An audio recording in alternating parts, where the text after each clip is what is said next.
What's up, guys? Welcome back to episode 6 of the Sidetrack series. My name is the Carter712, and the plan for today's episode is to start adding a little bit of life into our starter base. In our last episode, we built this bridge here that led us over to the wool farm and a stairway that goes down into our starter base.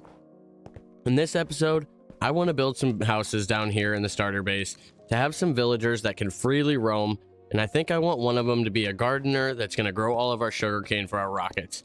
I think we have space for 3 houses, so we're going to have to figure out what kind of villagers we want in the other houses. But what do you guys say? Let's head on over and start mapping out where we want these houses to be.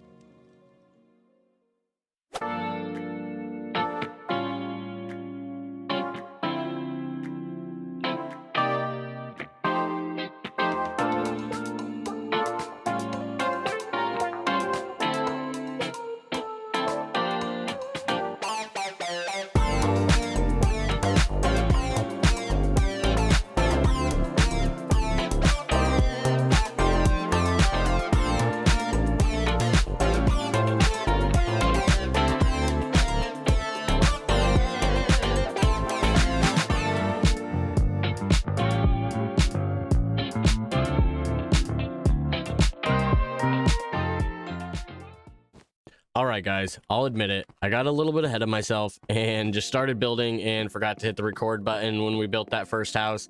But man, does that add a really nice touch here to our starter area.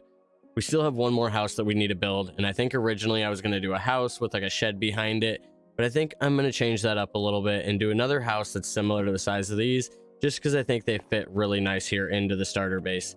What do you guys say though we jump down and take a closer look at these 2 houses?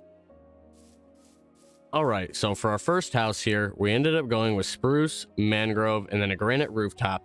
And I'm really happy with how this light brown, red, and gray color scheme came together. I really wanted to use more of this mangrove and incorporate more from the streetlights into some of the builds here in the starter base. And this mangrove wood is kind of turning out like dark oak. And I'm going to have to watch how much of it I'm using, because like dark oak, once I start using it, I end up using it on like everything. And that's kind of why we haven't used a whole lot of dark oak here in the starter base so far.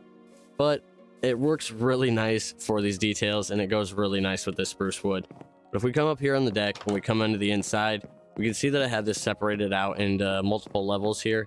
And the interior is not quite done, but I think it's going to work really nice for our gardener and give him a really nice space here to grow some sugarcane for our rockets here in the starter base. For the second house, I wanted to go with a more upscale looking house that still maintained the same build style as the rest of the starter base here. And I think we really pulled that off here with the birch, spruce, and the stone bricks on this house, as well as having the giant windows. Oh, cool. It's got to start raining right now. Okay, well, let's jump inside here and we'll take a look at the inside of this house. We have this really nice big window here that greets you when you come up onto the deck. When you come inside, you can see I have it kind of separated out into different rooms. These lights are kind of just temporary, that way we don't have creepers spawning in here and blowing us up when we were working on the house. But as you can see, we have a whole bunch of area to work with on the interior here, and we'll have to figure out what kind of villager we want to house in here. We come back here out into the rain, we can come around the outside of the house and kind of look at more of the details of the house here. We ended up going with some of the same things that we did on the first house and using these big pillars to help like outline our windows and add some dimension here to the house. We ended up using barrels as well as these acacia trapdoors with lights behind them to add some more light to the house, as well as an accent color and just some more details to the outside of the house. We kept the big windows going all the way around the outside to help give it that nice modern feel and add a lot of nice light into the inside of the house. We did a lot of bushes and stuff around the outside for vegetation, because I can't stress enough how much bushes help like pull your builds into their environment and help really bring everything together to make your house look like it's supposed to be there. So what do you guys say? Let's jump into building this last house. We'll jump into a time lapse here, get this last one done, and then we can start working on some interiors. All right, so before we jump into this time lapse and build this third house, I just want to say thank you to everybody that's made it this far into the video. And if you could do me a favor, click that like button, hit the subscribe, and turn on that notification bell so you can stay up to date with everything that we have going on here on the Sidetrack series. Now let's get back into the episode.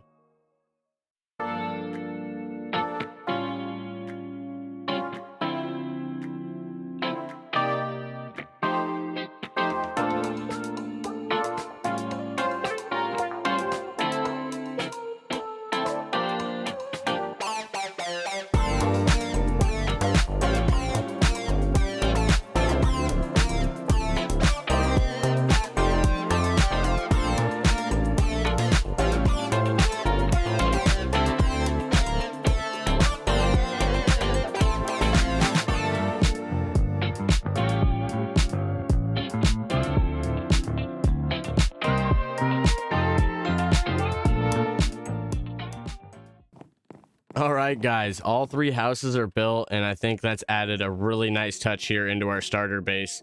I ended up going with a brown roof here on this one because I wanted to kind of do something a little different than the black and gray that we've done on the other roofs.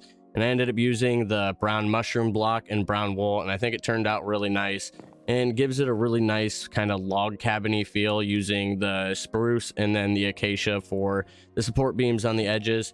Let me go to sleep here real quick and we'll jump down and take a closer look at this house. All right, so for the third house here, we ended up going with this all brown color scheme, and I really think this turned out nice. It gives it a nice log cabin warm feel to the house. We have this nice really big wraparound window here just off of the deck, and if we come around the side here, you can see that I detailed the windows kind of similar to how we've done the other houses, using these beams and then just using stairs and stuff to add some more dimension into the side of the house.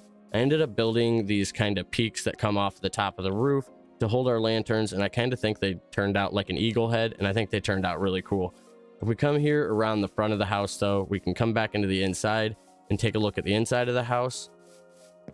So we have this really nice big open interior that we can break up and do a bunch of different rooms, or we could have this really nice open floor layout. I'm not really sure what we're going to do yet, but we'll figure that out once we figure out what kind of villager we want in here. I do want to hear from you guys though down in the comments below. Which one of these houses is your favorite? We got house number 1 with the mangrove and spruce. We got house number 2 with the birch and the stone bricks. And then we got house number 3 with the spruce and the dark oak. Let me know down in the comments which one is your favorite.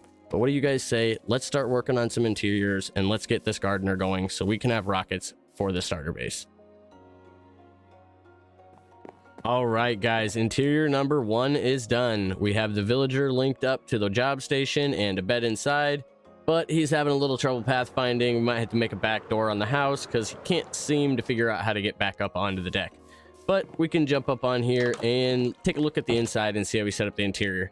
I'm really happy with how this turned out, actually. I feel like we got a lot of stuff here in this small little space.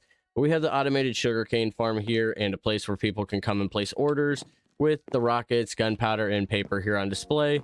Little bench and stuff for people to sit on when they come and visit the shop, as well as the sugarcane farm with a little caution sign so that people don't jump in there and get hurt when it's running.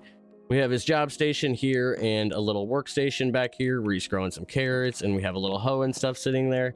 And when you walk back in here, he has his little bedroom and office area where he can work on a supply list and keep track of the stuff that he needs here for his little shop. What's up, man? You just going for a stroll here around the starter base? So we got our first villager here wandering around the starter base and checking things out. I need some name suggestions for him down in the comments below, and we'll pick one and reveal it on the next episode. But I think that's just about going to do it here for the 6th episode of the Sidetrack series. I think I'm going to start shooting for these videos to be around the 10-minute mark instead of the 20-minute mark like I was originally shooting for, and see if we can get our upload schedule a little bit more on track. But let me hear from you guys. I need some name suggestions for our first villager, as well as what do you guys think we should put in these other 2 houses? What kind of villagers should we put in here?